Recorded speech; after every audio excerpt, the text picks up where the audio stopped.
Hey everybody. Well, it's warmed up a bit, but now it's all rainy and wet. But what are you gonna do?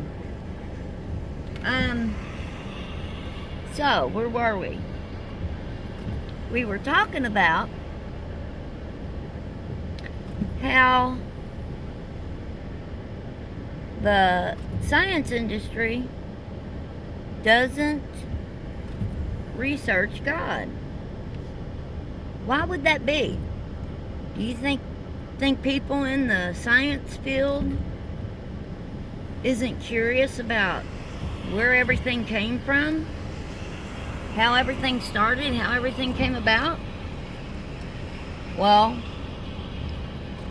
all of those who are educated in science, they're brainwashed into believing evolution and all these things.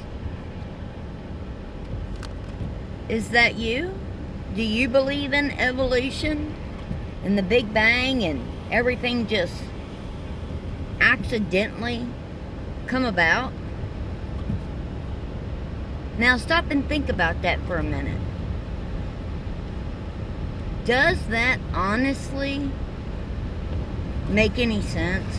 Any kind of logical sense at all?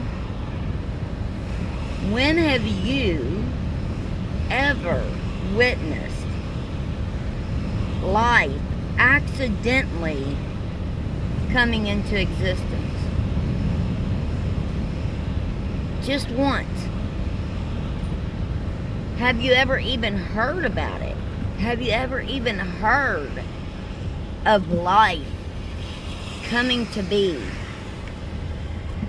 out of nowhere? I've never witnessed it. I've never heard of it. I would say that's a major contradiction in that belief. And that's what it is. It's a belief. Because there's no proof of it. Let's talk about evolution.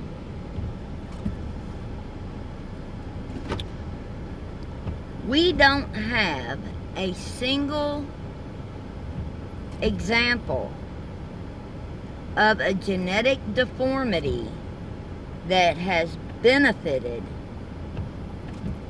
the animal or the species that developed the deformity. But according to science, that's what evolution is. There's a deformity, and that deformity has created a whole new species. And when it was first presented as a theory, all they could do was look around at life and try and figure out, could this be the answer? Because they have to give you an answer. There has to be an explanation for things. Okay? So, that's what they came up with. Evolution. Things deform, and the deformity creates a new species. And that's how everything came to be. But now we have enough record. We have enough on record. We've had enough time pass that we should at least have a few examples of deformities that have benefited the species. But not even saying create a new one, okay? Think.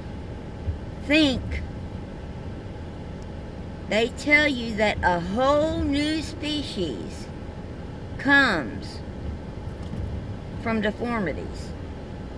We don't have an example of deformities benefiting the species itself. Forget creating a new one. That's a huge conflict.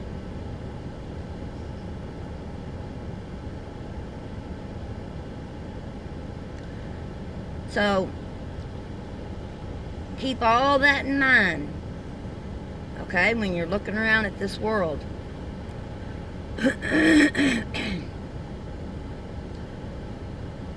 All we know is all we know, right?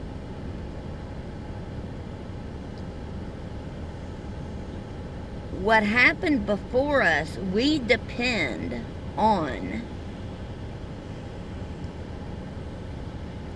our ancestors, the people that were here before us, to give us information about what happened in their lifetime. Okay? Now, how many of you have went to like an antique mall or a flea market, and you see an item, you see some kind of item, and you have no clue what it is? And the reason you don't know what it is because our technology, our culture, our way of life has changed so much that those items are no longer needed. And so they're not produced anymore. They're not used anymore. And so the new generation has no clue. The younger generations have no clue what something is.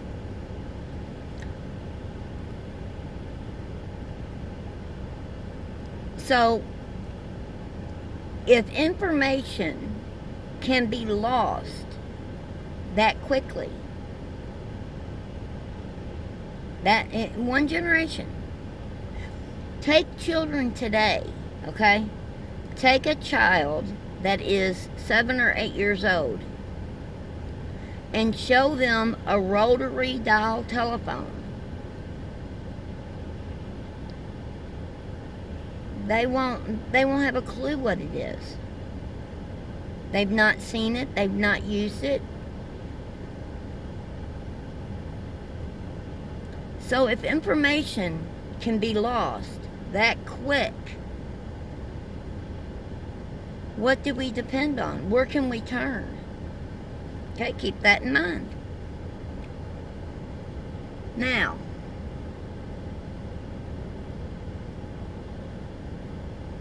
do you know how many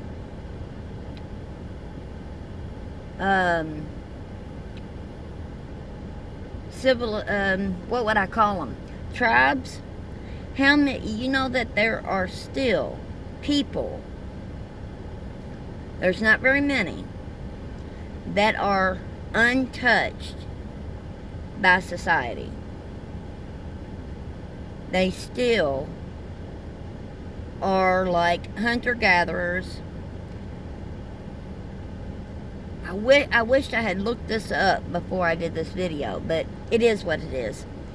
There are still tribes that are not part of the modern world. There's not a lot of them, but there are some.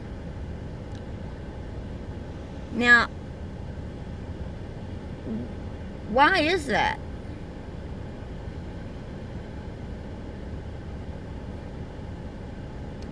Why is it that we have our technology that keeps growing, right? Somehow we were once hunter-gatherers living in caves. This is what we're told. Hunter-gatherers living in caves.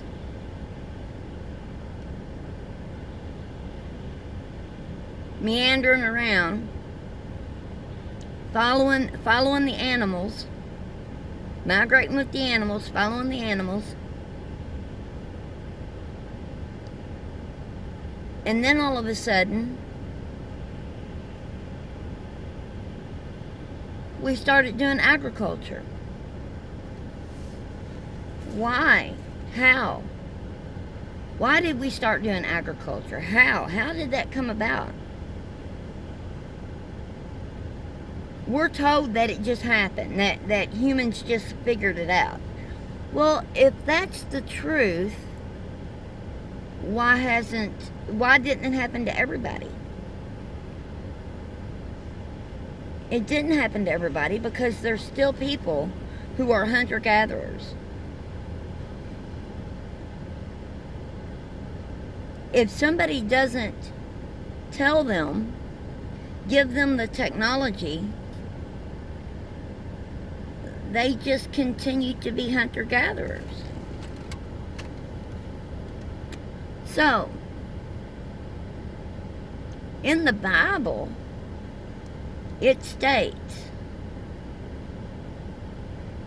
that there was the Garden of Eden. That's where the first man and woman lived. Adam and Eve lived in the Garden of Eden, and they had everything. They wanted for nothing until Eve ate the apple.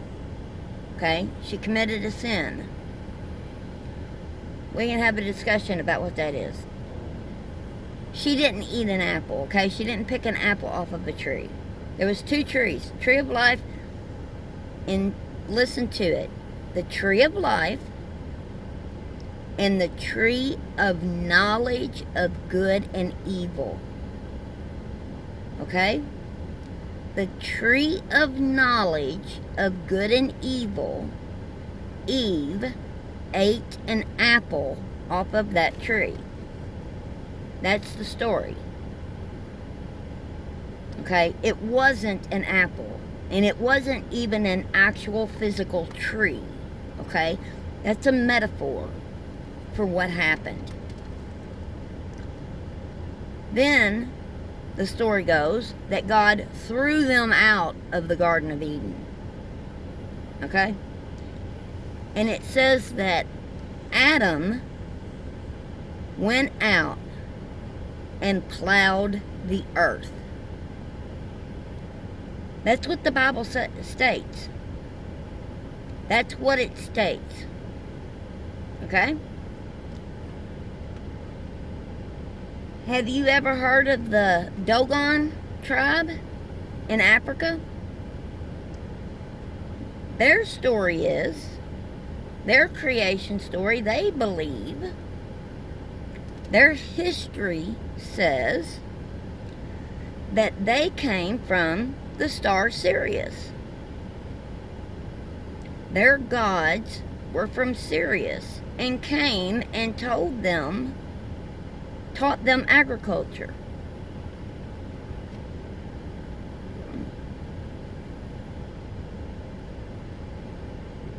Interesting. Don't you find that interesting? Greece. In Greece, okay, we hear stories of Zeus and Medusa and Isis and all of the Greek gods. And we are taught, here in America, we're taught that those are stories. Right? We're taught that they're stories. They're just stories. Well, children in Greece who grew up in Greece are taught that that's history. That it's real. That it actually happened. That those things actually happened.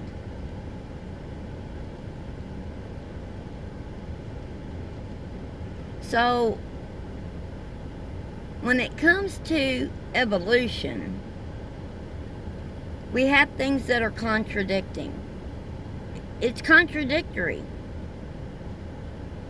There's one. If you find one thing that contradicts your belief, you can no longer have that belief. That cannot be your opinion if you find something that contradicts that opinion. That's not intelligent. And you can pretend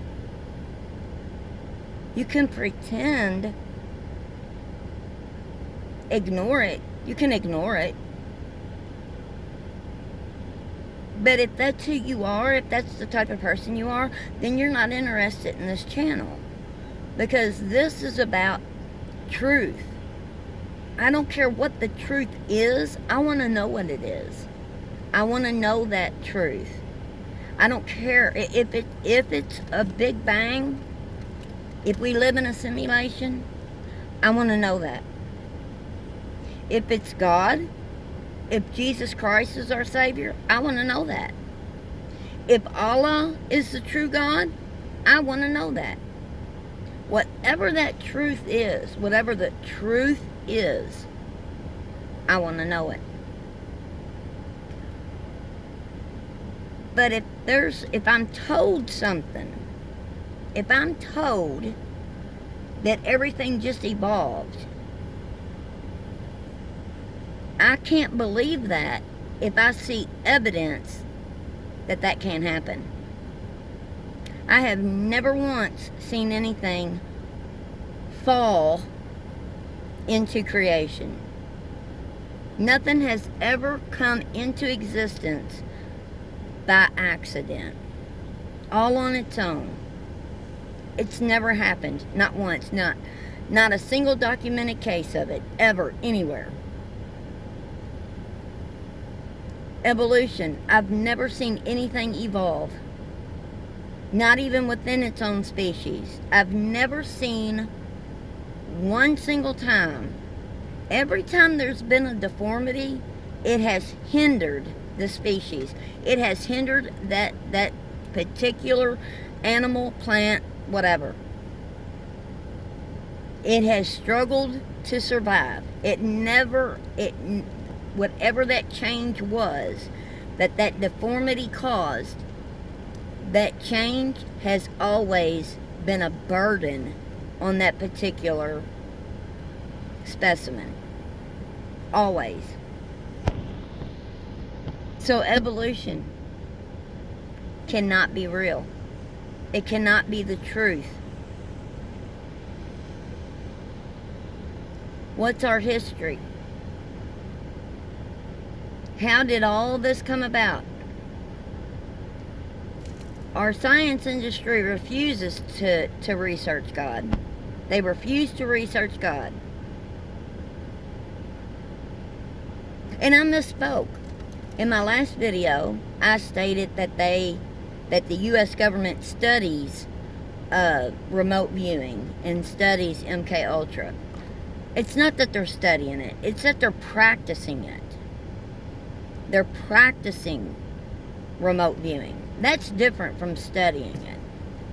That's quite a bit different. Practicing something and studying something, researching something, is two completely different things. So,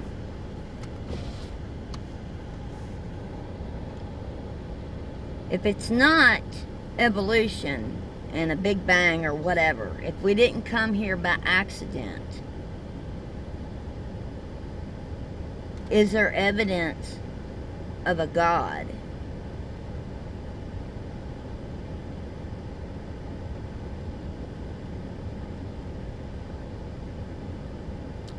Every civilization, okay, in our age, now, everything is so modern that a lot of that stuff, a lot of that history has been tainted. You have to go way back, and figure out what was our ancestors told. What did they believe? All across the world, you find out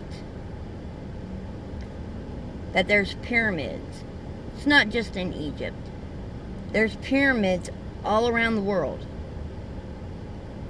You find out that the gods came from the sky. Different civilizations talked about their gods. They all come from the sky. And there's a lot of similarities across the board. And these gods taught the people certain things. They taught them agriculture. They taught them husbandry, which is domesticating animals. Farming, like not farming, not just crops, but animals. Husbandry. Every civilization talks about a great flood. They all talk about it. All civilizations have these same stories. And they all talk about giants. They all talk about giants. These are the commonalities among all civilizations, no matter what religion they have, no matter what their religious beliefs are, no matter what their creation belief is. These are the commonalities amongst all of them.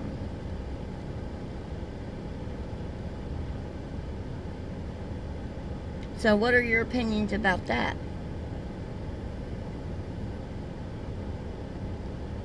So,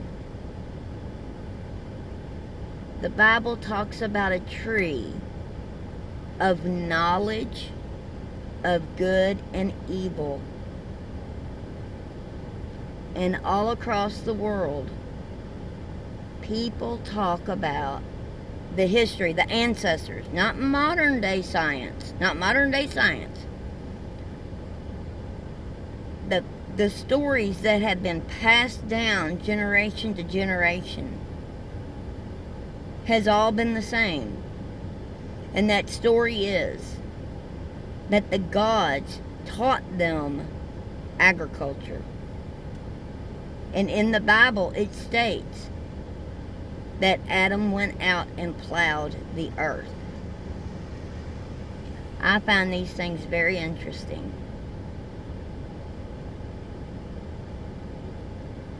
The Bible also talks about giants. And the giants were evil.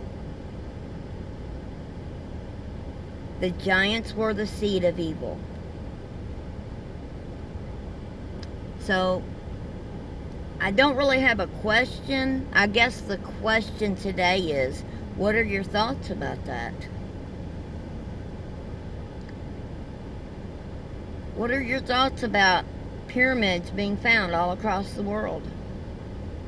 What are your thoughts about the Bible stating that there's a tree of knowledge of good and evil? Do not eat from that tree. Do not partake of that knowledge. Don't do it. And once they did, Adam went out and plowed the earth. There's newspaper clippings, old newspaper clippings from the 1800s of giants, skeletons of giants being found. The Smithsonian Institute, which is supposed to be a museum that's here in the United States, supposed to be like the hub that collects and keeps all of these artifacts, these physical artifacts for history and science. That's the go-to place that's supposed to protect and keep and store and preserve these artifacts. These skeletons that were found and photos put in magazines and newspapers from the day, the 1800s, back when these things were being found. Articles were written and put in the paper. The skeletons were taken and given to the Smithsonian Institute. Then all of a sudden the skeletons are just gone. And think about it. What would happen? What would happen today if you found some interesting artifact? Whatever. It could be a pot, a coin, a piece of jewelry, anything that's ancient old. If you found something like that and you took it and gave it to the Smithsonian and an article was written about it, and then all of a sudden it was taken out of this, it just disappeared. It went out of sight. The Smithsonian no longer put it on display. What would come about it? What would come about? Nothing. Nothing would come about. Decades, century later, people would be saying, Oh, there was this one thing found, and the Smithsonian had it. And if anybody brings it up, you'd call them a conspiracy theorist. Oh, you're a conspiracy theorist. Oh, you're crazy. What are you gonna do? But the Bible talks about giants. Many religions talk about giants. Many history stories in different societies around the world talk about giants. There's buildings, I think they're in India, ancient buildings found with doorways that are like 30 foot tall, with steps that are 7-8 foot tall. The steps. But we're supposed to just ignore all that, right? I guess I'm gonna leave this here because I need to get going. I don't really have a question, more like just contemplate this stuff and tell me what you think. What have you heard? What have you found out that contradicts your belief? Alright, thanks for anybody who might be listening. Till next time, take care. Bye.